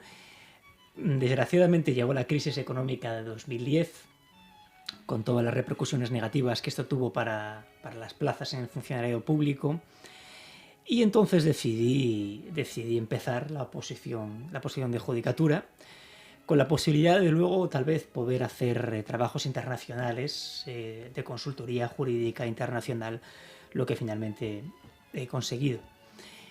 Pero sí, siempre me gustó la concepción de la justicia, ¿no? A pesar de que desde un punto de vista filosófico no podamos definir la justicia de ninguna manera, ¿no? Pero siempre me gustó. Y eres juez además de lo penal, posiblemente de lo más duro, ¿no? Entiendo, porque se trata de condenar a personas, meterlas en la cárcel, ¿no? Y ahí está el manifiesto, ¿no? Se trata de condenar y de absolver personas y efectivamente si la pena que lleva aneja el delito que han cometido es prisión, pues efectivamente la condena será a prisión. Pero no olvidemos que todas las autoridades y funcionarios que intervienen en el proceso penal tienen que poner de manifiesto las circunstancias tanto adversas como favorables al presunto reo, y el objeto del proceso penal, el objetivo, es tanto la condena del culpable como la absolución del delincuente. Los jueces no somos justicieros, no, los jueces aplicamos la ley, nos guste o no nos guste. José María, la justicia es ciega y así se nos manifiesta en todo lo que vemos, esculturas y compañía, ¿no? Pero verdaderamente, yo sé que esta pregunta es tonta, pero ¿de verdad es ciega la justicia? ¿En qué sentido? Porque ahí sí que tendríamos mucho de qué hablar. ¿Quieres que matice? Desde luego, ¿sí? Desde luego. No sé, amistad. Yo entiendo que hay una cosa que es la justicia en sí, que eso no puede salir ahí, que tiene que dictar, y cuanto más dicte lo que es en esencia, el juez más valor tiene como persona, ¿no? Pero mucha gente pensará, bueno, y hasta todo el mundo a lo mejor en un momento determinado ha pensado, bueno, amiguismos, politiqueos, no sé si el Consejo General del Poder Judicial lo eligen los políticos, ¿no? Y el Tribunal Supremo lo elige el Consejo General del Poder Judicial. El Tribunal Supremo parece que esté gobernado por los políticos, con lo cual la justicia ahí no sé hasta qué punto es ciega o no es ciega. No sé si me he explicado bien. A la perfección, Pedro, a la perfección. Muchas gracias. Pero claro, hay que diferenciar, como siempre intento hacer, Intento hacer pedagogía en este sentido para diferenciar a los jueces que están en los juzgados, es decir, al 99,5% de los jueces de nuestro país o de cualquier otro país, que son al fin y al cabo los que mediante la aplicación de la ley tratan de solventar los problemas del ciudadano. Los jueces que podemos encontrar en las ciudades y en los pueblos de España no son jueces, son jueces que aplican meramente la ley, que no están introducidos en este mundo de la política judicial, ni mucho menos. Si me preguntas si la justicia está politizada a los niveles que al ciudadano interesa, no está politizada. A mí, como juez de lo penal de Barcelona actualmente, no me puede llamar ni siquiera el presidente del Tribunal Supremo para darme ninguna orden, porque lo primero que haría sería colgar el teléfono e ir a la comisaría de policía. Esto no ocurre. No ocurre. Los presidentes de los tribunales no llaman a los jueces para darles instrucciones, ¿no? Otra cosa muy diferente es que hablemos de la politización del Consejo General del Poder Judicial. Pero claro, no podemos olvidar que el Consejo General del Poder Judicial no es un órgano jurídico, no es un órgano judicial, es un órgano político. Es un órgano político que gobierna el Poder Judicial. Un órgano que tiene por función, o debería tener por función, cuidar de la independencia judicial, de la independencia de todos y cada uno de los jueces y, por supuesto, vigilar que no haya intromisiones en su independencia, denunciar estas intromisiones y proteger a los jueces cuando ven mermada su independencia. Esto, desgraciadamente, no ha ocurrido en este último Consejo General del Poder Judicial. Es un consejo que se ha caracterizado por una ausencia de apoyo al juez, desgraciadamente. Pero que los políticos influyan en la elección de los miembros del Consejo General del Poder Judicial, todos los sistemas de elección de los vocales del Consejo General del Poder Judicial tienen ventajas y tienen inconvenientes. Todos. Si hablamos de un sistema de elección única por los jueces, efectivamente se privaría de esta participación de los políticos, pero también tiene inconvenientes, por ejemplo, una posible creación de lobbies en el seno del Poder Judicial.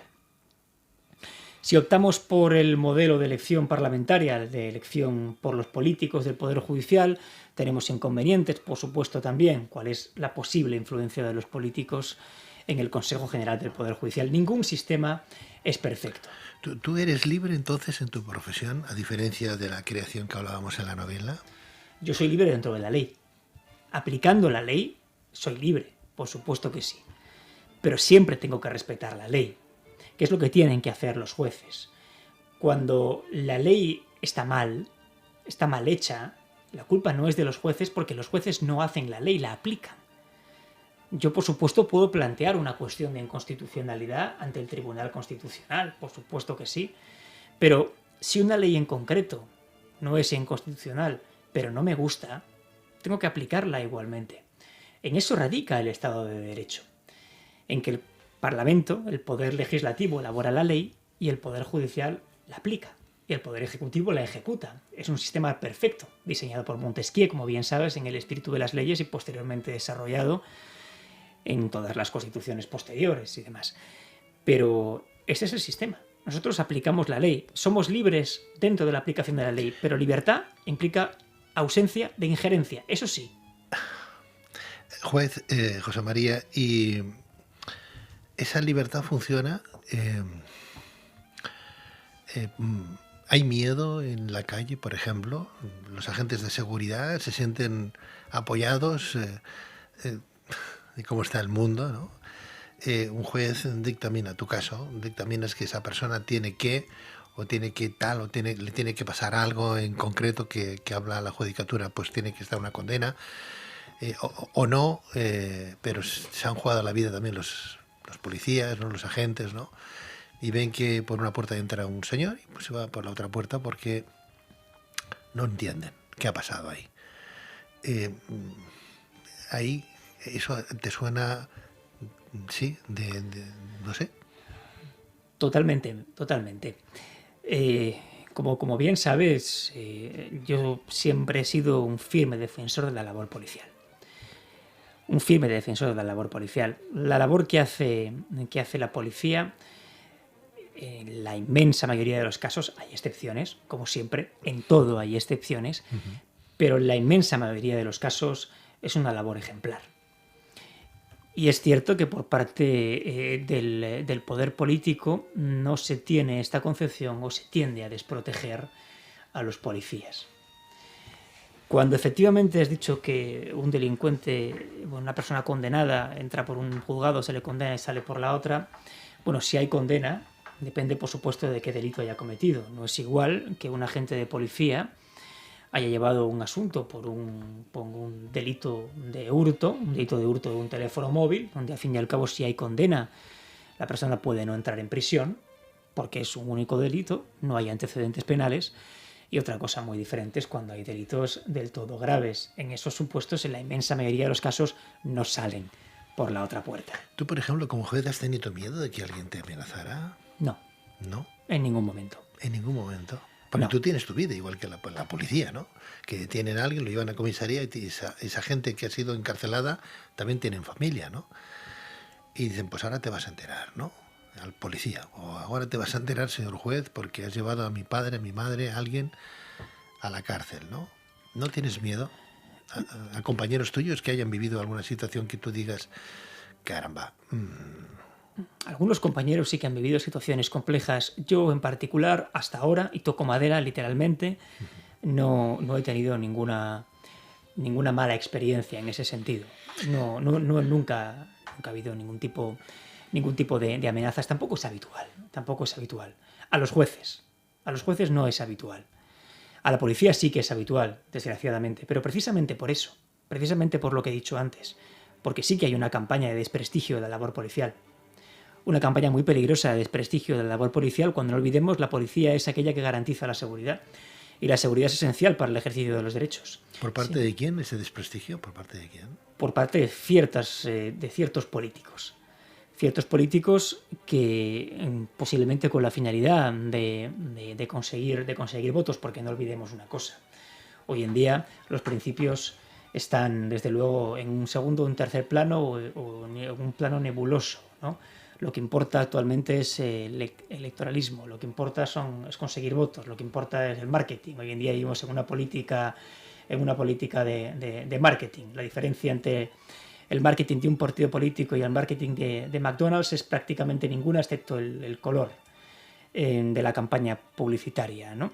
Entonces, todo lo que se hace es precisamente para conseguir votos. Y cuando llegan elecciones, todavía más. José María, te he oído decir que frases como qué es lo que no es y lo que podría ser, ¿no? O sea, como que no estás contento con temas sociales, con temas jurídicos, que tú eres joven, has llegado a la judicatura con 24 años, pero ya tienes 34, ya tienes una dilatada experiencia, son 10 años, ¿no? Y lo que te queda, ¿no? Habrás conocido un poco de todo en esos 10 años. Conociendo ahora lo que conoces, es una pregunta delicada, pero que es...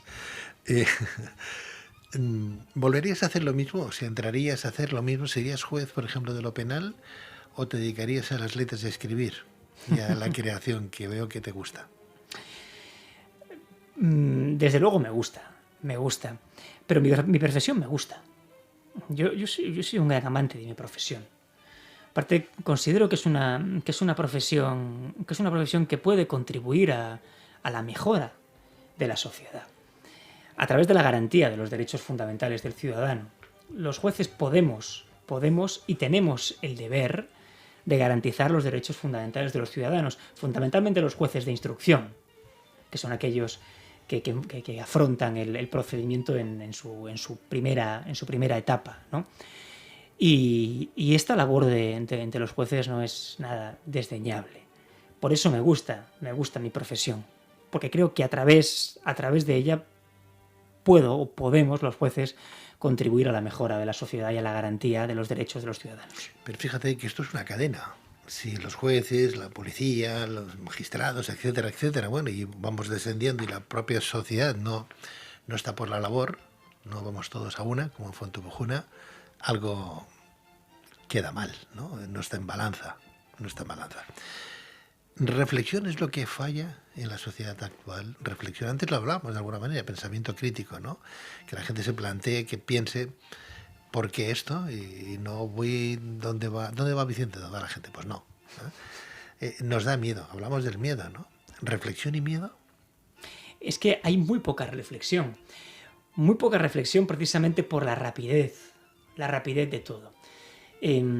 Las nuevas tecnologías introducen en nuestra vida una suerte de vertiginosidad, una suerte de vértigo y una rapidez incompatible con la reflexión, incompatible con la lectura.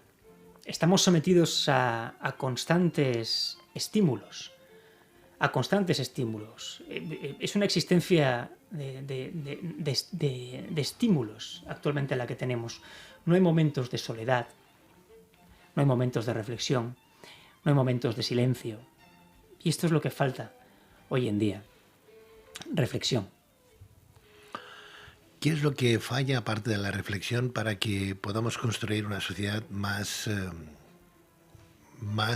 abierta, más solidaria? Hablaba el otro día con Daniel Boseler, que es el próximo candidato a la alcaldía en Barcelona. Con Barcelona eres tú. Y él decía que lo que le interesa, aparte de construir una Barcelona ahora ya sin miedos, porque de ser una pionera en el mundo de luces, ahora es pionera de sombras, ¿no? Porque mucha delincuencia, la gente tiene miedo, está patas arriba Barcelona, ¿no? Y lo que quiere es construir una Barcelona nueva, y desde aquí nuestro apoyo, ¿no? Pero hablaba de que en su partido, que ya me parece extraordinario lo que dice, hay gente de derechas y gente de izquierdas, que ahí no se mira la política a ese nivel, que se mira a la persona en sí. Y me parece, francamente, si eso lo consigue, me parece perfecto que una persona de izquierdas como una persona de derechas esté en el mismo partido político, sin confrontación, porque dicen, es que no somos un partido, somos una formación de trabajo, ¿no?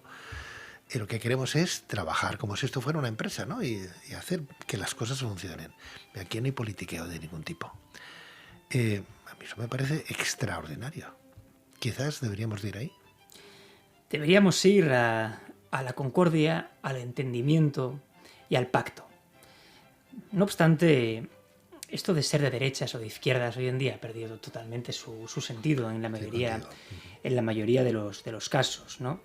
Decía Oscar Wilde que ser de izquierdas o de derechas son dos maneras diferentes de ser idiota, ¿no? Lo decía Oscar Wilde, no lo digo yo.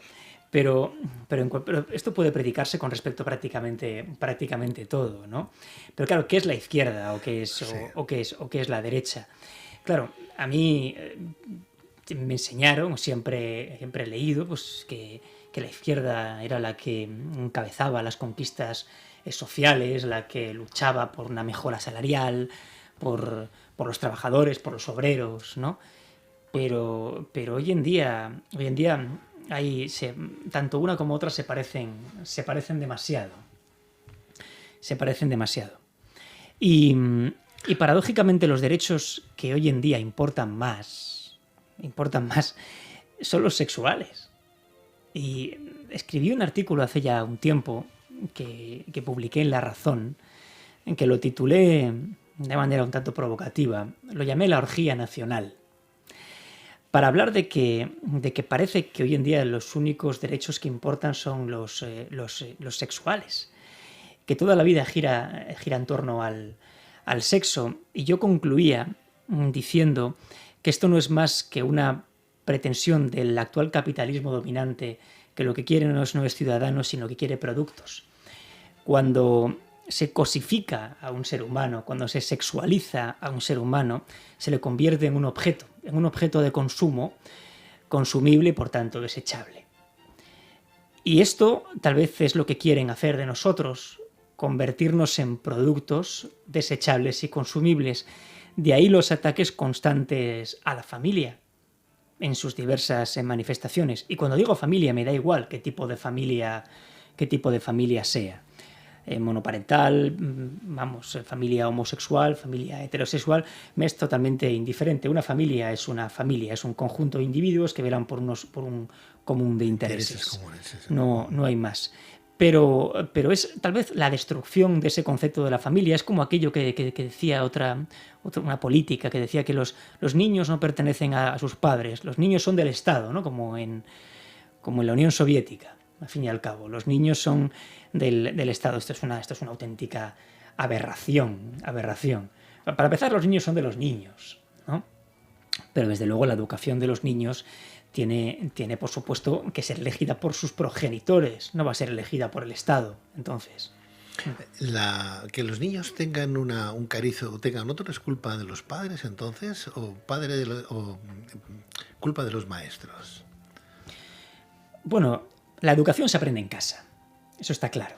La educación se aprende en casa. Y un niño ve, y un niño aprende lo que ve, desde luego. Si un niño está acostumbrado de pequeño a ver a su padre leer la prensa, con toda probabilidad leerá la prensa. Si está acostumbrado a ver a su padre leyendo un libro o escuchando a Brahms, posiblemente acabará leyendo libros y escuchando a Brahms. Pero si ve a su padre viendo los nuevos programas televisivos que son totalmente grotescos, ¿no?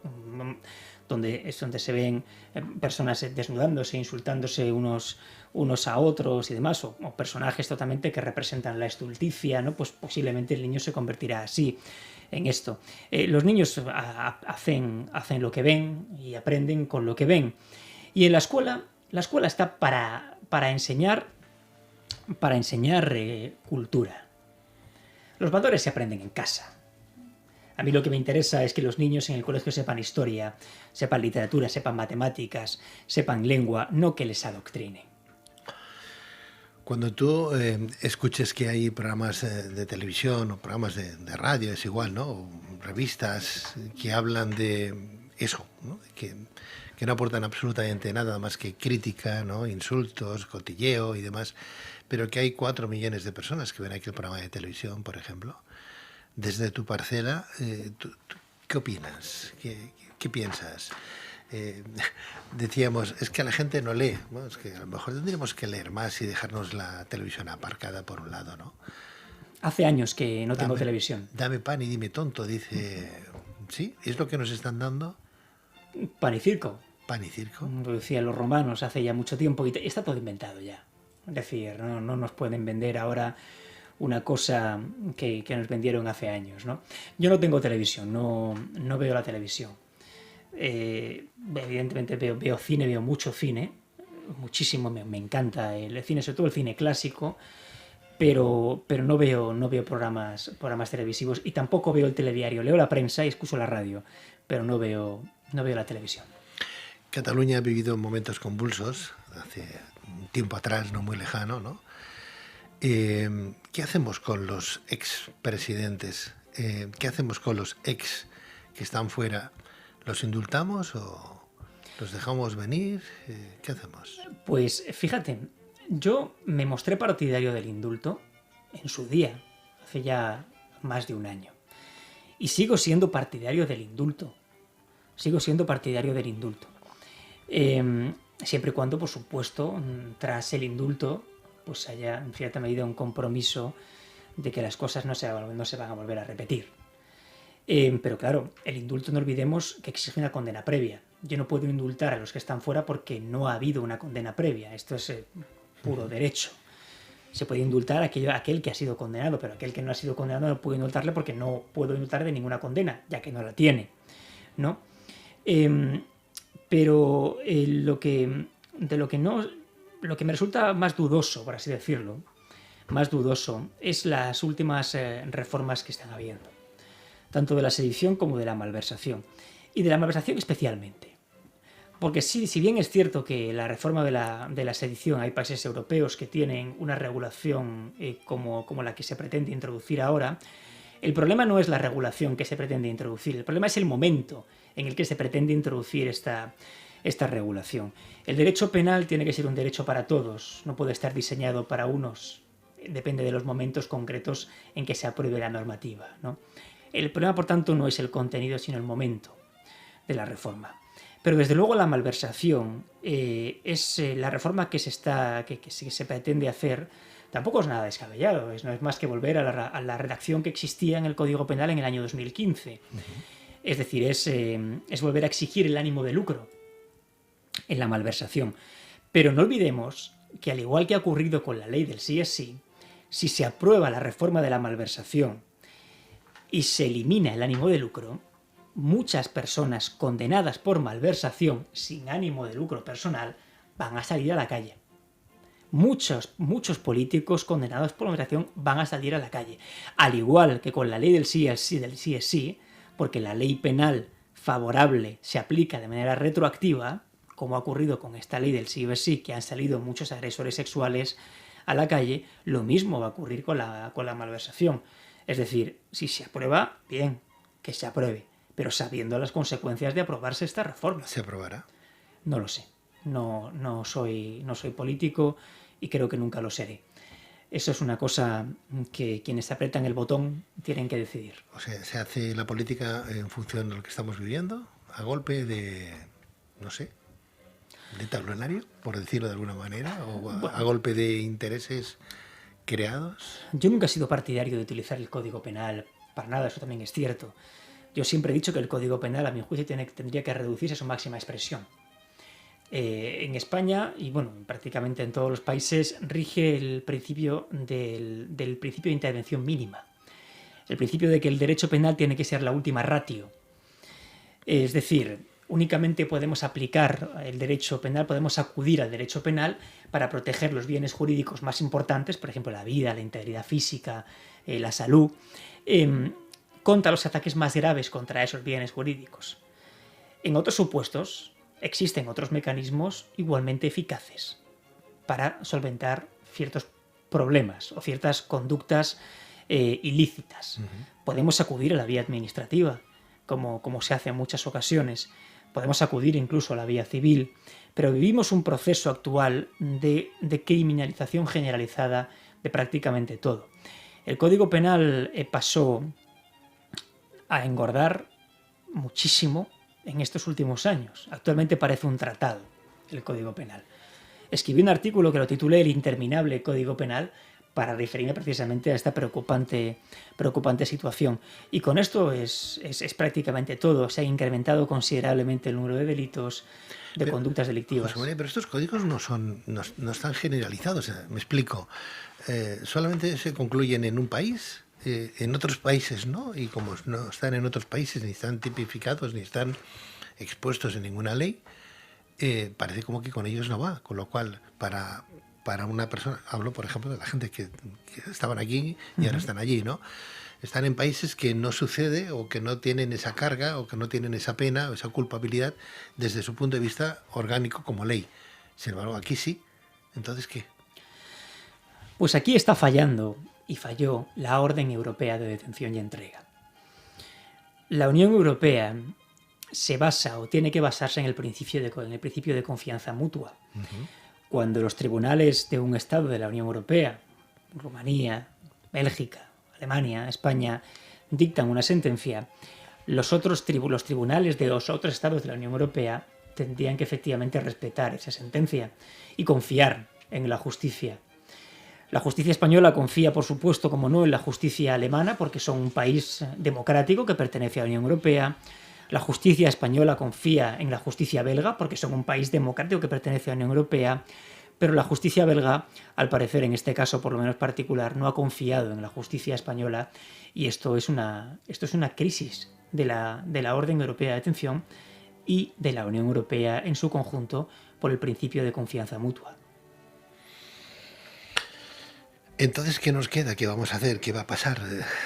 Indulto sí, volvemos a las andadas y hacemos lo mismo. Nos pasamos por el forro lo que queremos y no sé. Vivimos un poco en una situación que no sabemos dónde estamos. ¿Dónde estamos, juez? En este caso concreto estamos en una situación compleja. En una situación compleja. Pero no olvidemos una cosa. Ser independentista o querer la independencia de Cataluña o querer la independencia del País Vasco, de Andalucía, me es indiferente de qué parte del territorio nacional, es una opción política totalmente legítima. Totalmente legítima. Yo no soy independentista, pero respeto a los independentistas que aplican la ley y que intentan conseguir la independencia por medio de los cauces legales.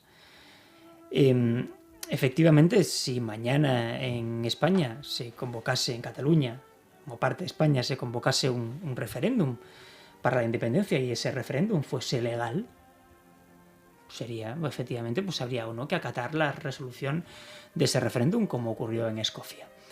Pero actualmente, tal y como está la legislación española, la Constitución española, no es posible un referéndum. ¿Sería deseable la modificación de la legislación para que pudiera celebrarse un referéndum?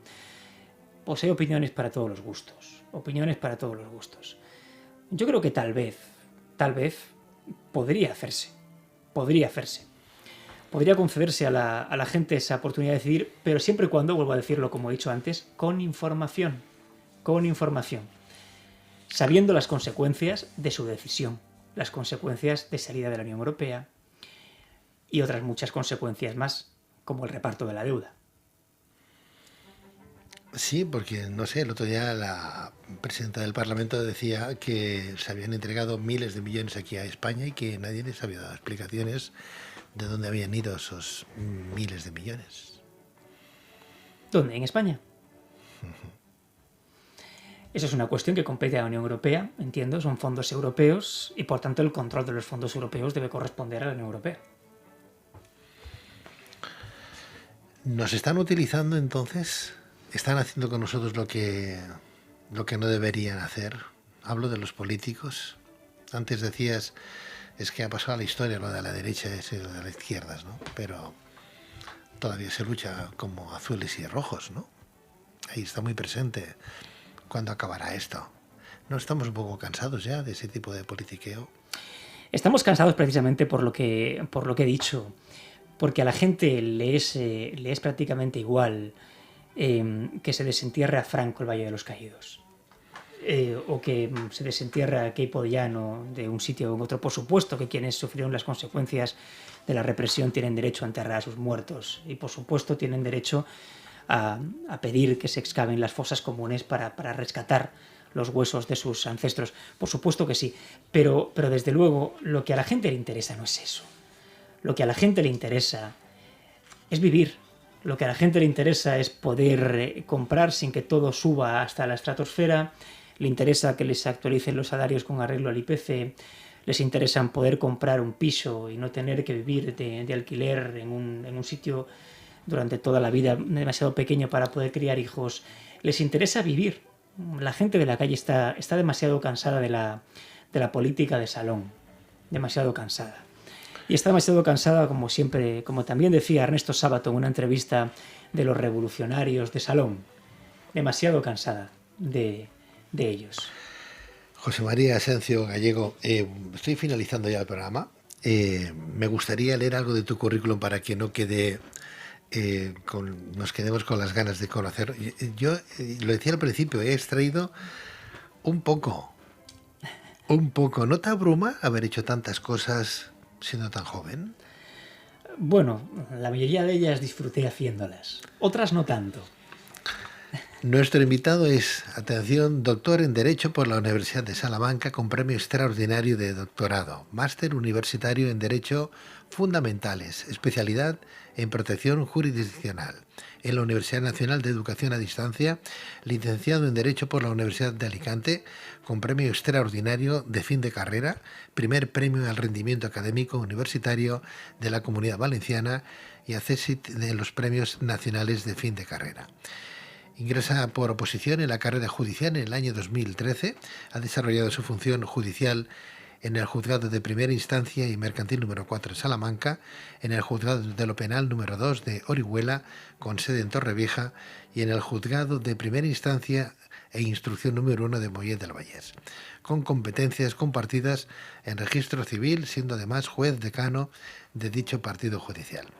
Actualmente se encuentra en situación de servicios especiales en la carrera judicial como jefe de área de Relaciones Externas e Institucionales de la Escuela Judicial Española. Consultor internacional, jefe de componente del proyecto Twinning en Turquía. ¿Sí? ¿Lo he dicho bien? A Turquía y todo estás vinculado en todos los países Estuve en Turquía, unas experiencias muy gratificantes sobre la reforma del sistema judicial en materia de asistencia a las víctimas. Y la verdad es que fue, como he dicho, una experiencia muy interesante, tratando de acomodar la legislación a los cánones europeos. Felicidades.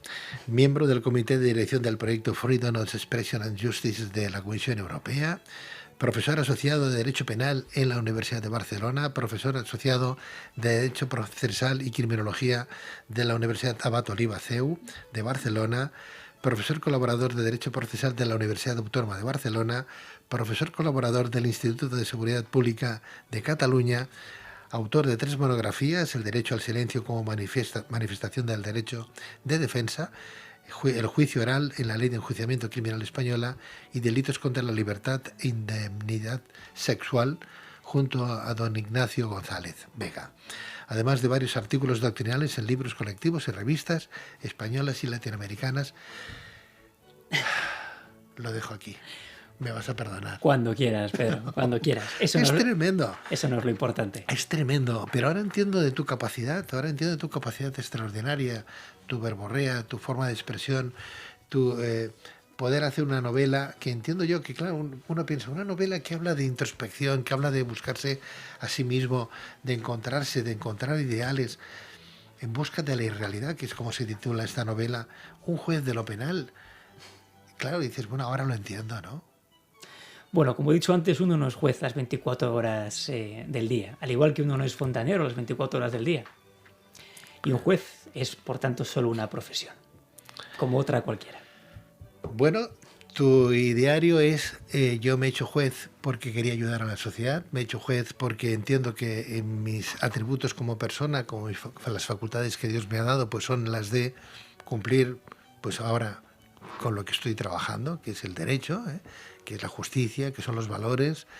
Lo tienes claro, ese es tu sentimiento, ¿no?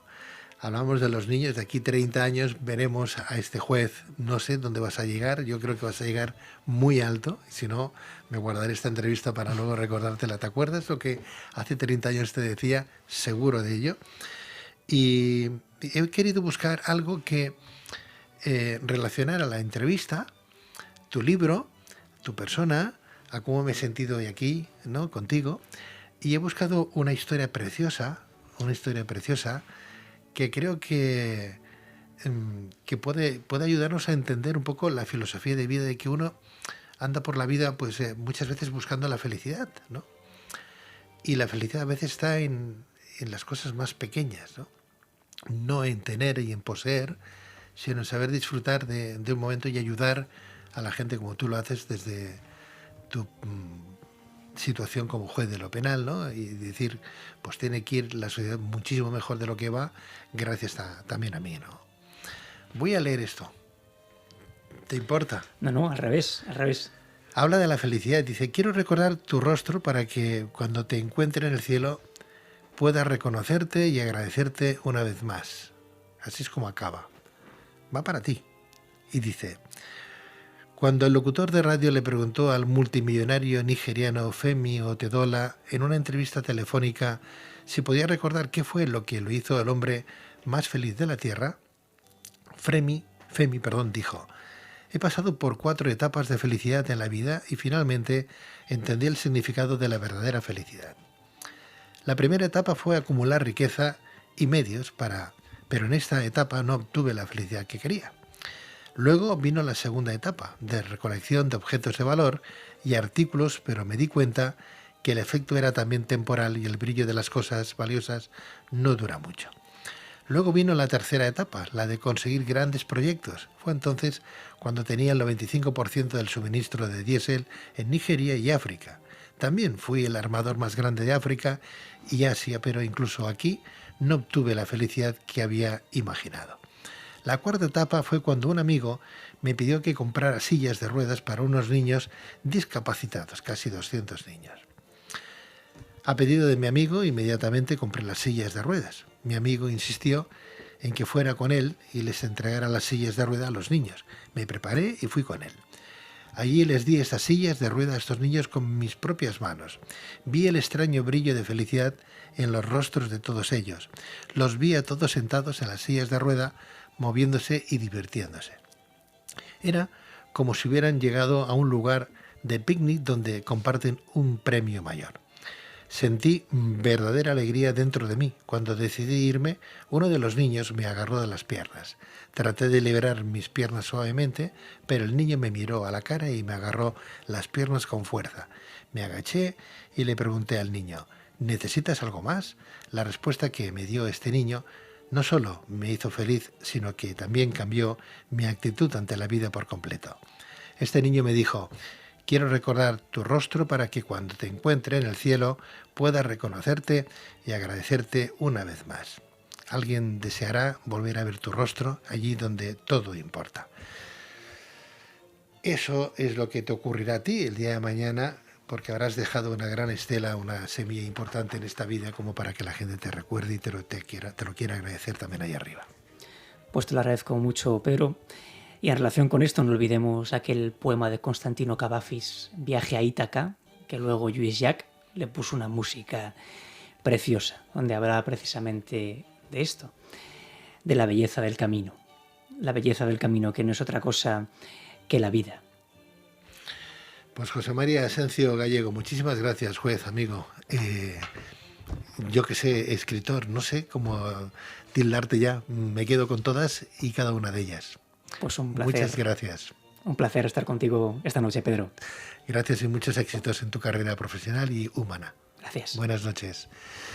Y nosotros nos vamos. Hemos aprendido un montón de cosas en el día de hoy, ¿verdad? Hemos aprendido que hasta la gente más grande es sencilla, la gente más grande es humilde, la gente más grande es buena y que velan también por nosotros, a diferencia de otros postulados que tienen que aprender mucho de los compañeros, de los camaradas, de la gente que tienen a su alrededor.